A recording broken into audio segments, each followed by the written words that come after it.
Takže ahojte ľudia, vítam vás u tohoto videa. V dnešnom videu vám ukážem, ako si stiahnuť Java Edition na Minecrafte, teda na mobile, čo hovorím.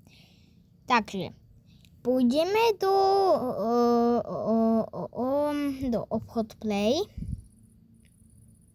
Aha, dobre, už mi ide internet. Takže dáme tu Bojav Launcher. Toto si skopírujte. Dáte na mobile Enter. Asi tak, že proste odoslať, alebo neviem. Vy to budete mať toto volá sa to Bojav Launcher. Tu nebudete mať otvoriť, ale budete tam mať inštalovať. Vy na to kliknete na tú ikonu a dáte install. No sa vám to bude instalovať. Keď sa vám to nainštaluje, dáte otvoriť. Dáte tu potom pridať účet. Tuto úplne hore to plusko. A zase dáte to plusko, keď to. Ježiš. No.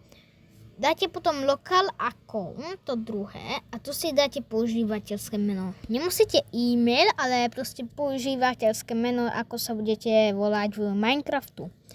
Potom dáte prihlásiť sa, som cez nejaké účty prihlásený, to je môj účet. Dáte potom svoju verziu.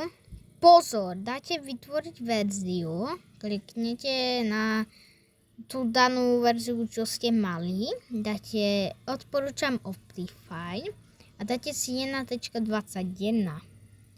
Tu najviac odporúčam.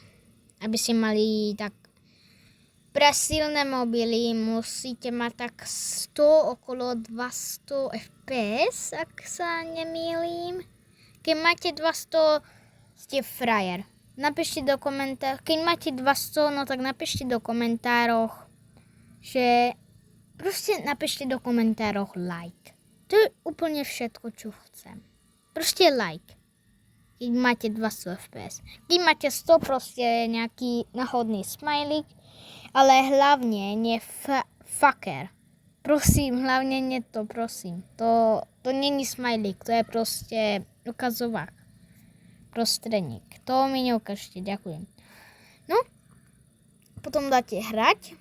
Ja si tu musím zapnúť hru. Bude sa vám to načítavať tak 1 hodinu, neviem.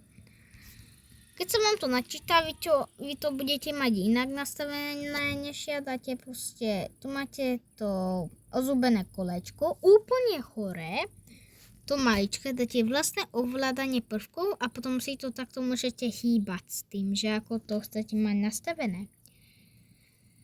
Takže, ak sa vám toto video páčilo, dáte like, odber a uvidíme sa u ďalšieho videa a napíšte do komentárov, aké tutoriály by ste mali. Ja budem trénovať a zatiaľ asi čus.